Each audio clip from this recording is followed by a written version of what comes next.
हाँ जी भाई लोगों, तो स्वागत करता हूँ बहुत दिनों बाद आपके अपने इस यूट्यूब चैनल पे। तो दोस्तों, आशा करता हूँ कि आप सबकी तैयारी अच्छे से चल रही होगी और आप सब लोग प्रसन्न होंगे, अच्छे होंगे और खुश होंगे। तो दोस्तों, जैसा कि आप सबको पता है कि बहुत दिनों से वीडियोस नहीं आ पा रही है, तो दोस्तों अब मैं फ्री हो चुका हूँ, तो अब आपके लिए डेली वीडियो आती रहेगी। तो दोस्तों, आज के इस वीडियो के अंदर हम बात करने वाले हैं टमाटर की फसल के बारे में, जो कि हॉर्टिकल्चर का ओलरिकल्चर का टॉपिक है। टमाटर की फसल, जितने भी एग्रीकल्चर फील्ड के अंदर कॉम्पिटेटिव एग्जाम होते हैं उनके अंदर टमाटर की फसल से बहुत से क्वेश्चन बनते ही हैं। तो आज सबको हम क्लियर करने वाले हैं। तो चलिए शुरू करते हैं। तो दोस्तों, सबसे पहले बात कर लेते हैं कि टमाटर के फसल के जो पितामह है वो किसे कहा जाता है। तो वो कहा जाता है गौतम कालो को टमाटर के पितामह के नाम से भी जाना जाता है। सबसे पहले बात कर लेते हैं कि हमें टमाटर का जो उपनाम है वो क्या क्या है। तो टमाटर को कहा जाता है भेड़ियों का सेब, लव ऑफ इंग्लैंड यानी कि इंग्लैंड का प्यार, विलायती बैंगन, गरीब का संतरा भी इसको कहा जाता है। तो टमाटर की फसल का जो वैज्ञानिक नाम है, बोटेनिकल नेम, वो क्या है, लाइकोपर्सिकम एस्कुलेंटम। और टमाटर कौन सी फैमिली से बिलोंग करता है, यानी कि किस कुल का सदस्य है, तो ये सोलेनेसी कुल का सदस्य है। और इसमें गुणसूत्रों की संख्या की बात करें तो इनमें कुल 24 गुणसूत्र हैं। और इसकी उत्पत्ति की बात करें तो ये दक्षिणी अमेरिका से इसकी उत्पत्ति हुई है। और जो फ्रूट टाइप यानी कि फल प्रकार की बात करें तो टमाटर का फल प्रकार है सरस या बेरी। और जो एडिबल पार्ट यानी कि खाने योग्य भाग होता है टमाटर का, वो क्या होता है, पूरा का पूरा फल पूरा खाने योग्य होता है। उसके पुष्पक्रम की बात की जाए कि टमाटर के पुष्पक्रम को किस नाम से जाना जाता है, तो इसे साइम के नाम से जाना जाता है। और जो पुष्पों का गुच्छा होता है उसको हम ट्रस कहते हैं। टमाटर के पुष्पों के गुच्छे को ट्रस कहा जाता है। और उसके बाद बात करें इसकी जलवायु और पीएच की, तो जो इसके लिए आवश्यक जो मृदा पीएच होता है वो टमाटर की फसल के लिए 6.5 से 7.5 पीएच की इसको आवश्यकता होती है वृद्धि और उत्पादन के लिए। उसके बाद बात करते हैं इसकी जलवायु की, तो इसको जो टमाटर है ये गर्म जलवायु का फ्रूट है। और इसी के साथ ही अब बात कर लेते हैं हम कि जो टमाटर की बुआई का समय है वो कब से कब है।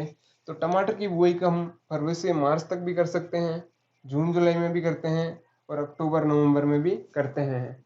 और अगर नर्सरी लगाए हम तो किस समय लगाएं, तो खरीफ के अंदर हम लगाते हैं जून के अंदर, और रबी के अंदर सितंबर में।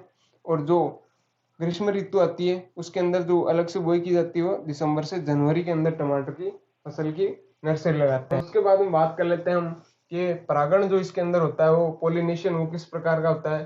तो ये सेल्फ पोलिनेटेड प्लांट है, यानी कि स्व परागण करता है। और इसके अंदर अब कुछ तत्वों की बात कर लेते हैं। तो जो टमाटर के अंदर लाल रंग होता है वो किसके कारण होता है, लाइकोपिन के कारण। जो कि मैंने आज आपको पोलिंग में भी पूछा था कि जो टमाटर का लाल रंग है वो किस कारण होता है। और उसके बाद बात करते हैं कि टमाटर का जो पीला रंग है वो किस कारण होता है। तो पीला रंग होता है कैरोटीन के कारण। और जो कवक प्रतिरोधी तत्व इसके अंदर पाया जाता है वो है टोमेटिन। और एक तत्व बहुत ज्यादा विषैला ही पाया जाता है इसके अंदर, तो कौन सा तत्व है, सेपोनिन, जो कि इसके अंदर पाया जाता है। अब हम बात कर लेते हैं टमाटर की बीज दर कितनी होती है। तो टमाटर की जो बीज दर है वो 400 से 500 ग्राम जो सामान्य होती है प्रति हेक्टेयर के लिए, 400 से 500 ग्राम। जबकि जो संकर या हाइब्रिड किस्में होती है उनके लिए 125 से 150 ग्राम जो टमाटर का बीज है वो काफी है 1 हेक्टेयर के लिए। अब हम कुछ विकारों की बात कर लेते हैं कि टमाटर के अंदर कुछ विकार होते हैं। तो कौन कौन से होते हैं, जिसमें पहला विकार है फल का फटना। तो फल किस कारण फटते हैं, वो फटते हैं बोरोन की कमी के कारण। और अगला है कि ब्लोसम और रूट एक रोग होता है, वो किसकी कमी से होता है, कैल्शियम की कमी से है। और जो एक रोग और है सन स्किल्ड, ये किस कारण होता है, हाई टेम्परेचर अधिक तापमान के कारण। और जो पफिनेश है वो किस कारण होता है, वो खोखला हो जाने के कारण, उसका तना खोखला हो जाता है तो ये पफिनेस रोग हो जाता है। और अगला है केट फेस रोग, ये होता है अनियमित तापमान, यानी कि कभी तापमान बढ़ता है और कभी घटता है, तो इस कारण ये केट फेस रोग हो जाता है। और अगला है ब्लॉची राइपिंग, ये होता है पोटेशियम की कमी से। और अगला है जिपरिंग, जो किसकी कमी से, वातावरणीय दशाएं, जो वातावरण में होने वाली एक्टिविटीज होती है नॉर्मल और एबनॉर्मल, उसके कारण होता है जिपरिंग रोग। अगला है गोल्डन फ्लैग, जो कि अधिक कैल्शियम ऑक्जेलेट के कारण होता है। तो दोस्तों, अब हम बात कर लेते हैं टमाटर की किस्मों के बारे में, और अब हम याद करेंगे इन किस्मों को एक ट्रिक के साथ। तो चलिए शुरू करते हैं। तो ट्रिक क्या है, ट्रिक है पंजाब में गौरव और शीतल की शादी में हिसार की अरुणिका ने रूबी और रोहिणी के साथ डांस किया, तो उपहार में पूसा अर्ली ड्वार्फ ने अर्का और अभिजीत को पूसा रेड प्लम दिया। तो इसका अर्थ क्या हो जाता है, इसकी जो किस्म बनती है वो कैसे बनती है? तो जैसे कि पंजाब से तो बन जाएगी पंजाब छुआरा, जो कि नाशपाती के आकार की है और इसका उपयोग प्रसंस्करण के लिए भी करते हैं। और गौरव से हो जाएगी पूसा गौरव, और शीतल से हो जाएगी पूसा शीतल, और हिसार से हो जाएगी हिसार ललित, जो कि निमेटोड प्रतिरोधी है।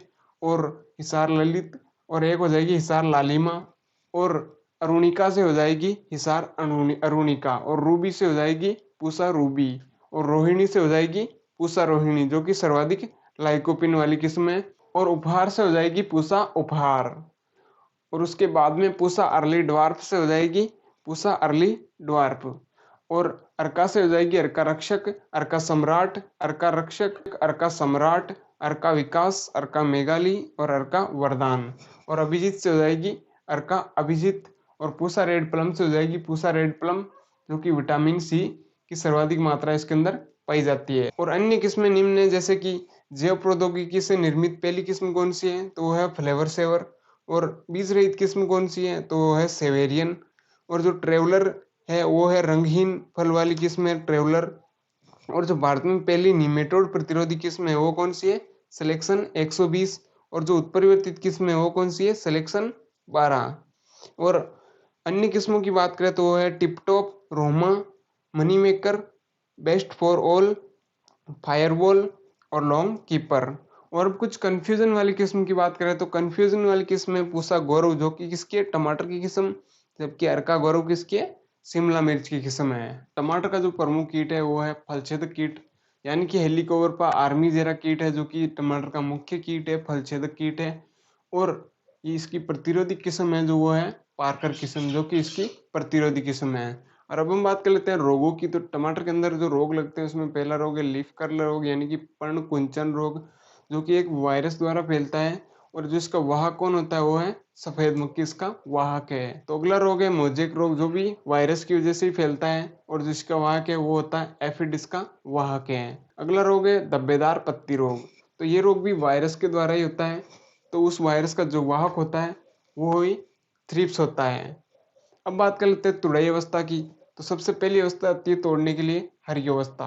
तो यानी कि जब दूर बाजार स्थित होते हैं तो उन बाजारों तक टमाटर को भेजने के लिए इस अवस्था में, हरी अवस्था में टमाटर को तोड़ लिया जाता है। अगली अवस्था है पिंक ब्रेकर, यानी कि इस अवस्था के अंदर लाइकोपिल का निर्माण है वो बनना प्रारंभ हो जाता है। और इस जब ये स्थानीय बाजारों के अंदर हम टमाटर को बेचना चाहते हैं तो इसी अवस्था में बेच देते हैं। और अगली अवस्था है लाल परिपक्वन अवस्था। इस अवस्था में हम घरेलू प्रयोग के लिए भी इसमें टमाटर को काम में ले सकते हैं। और अगली अवस्था है पूर्ण परिपक्वन अवस्था। तो इस अवस्था के अंदर जो लाइकोपिन है वो पूर्णतः बन जाता है। तो इस अवस्था में इसको प्रोसेसिंग के लिए उपयोग में लिया जाता है, और इससे केचप, सॉस व चटनी का निर्माण किया जाता है। और बीजों को निकालने के लिए भी इस अवस्था में इसको तोड़ लेते हैं। तो बीजों को निकालने के लिए कुल कितने पीएच की आवश्यकता होती है? तो उसमें 4 से 5 इसका पीएच होता है। तो दोस्तों आशा करता हूँ कि ये जो टमाटर की फसल के बारे में जो भी जानकारी दी है मैंने आपको, वो आपको अच्छी लगी होगी। तो दोस्तों आज के लिए इतना ही, फिर मिलते हैं किसी अन्य वीडियो के साथ। तब तक के लिए जय हिंद, जय भारत।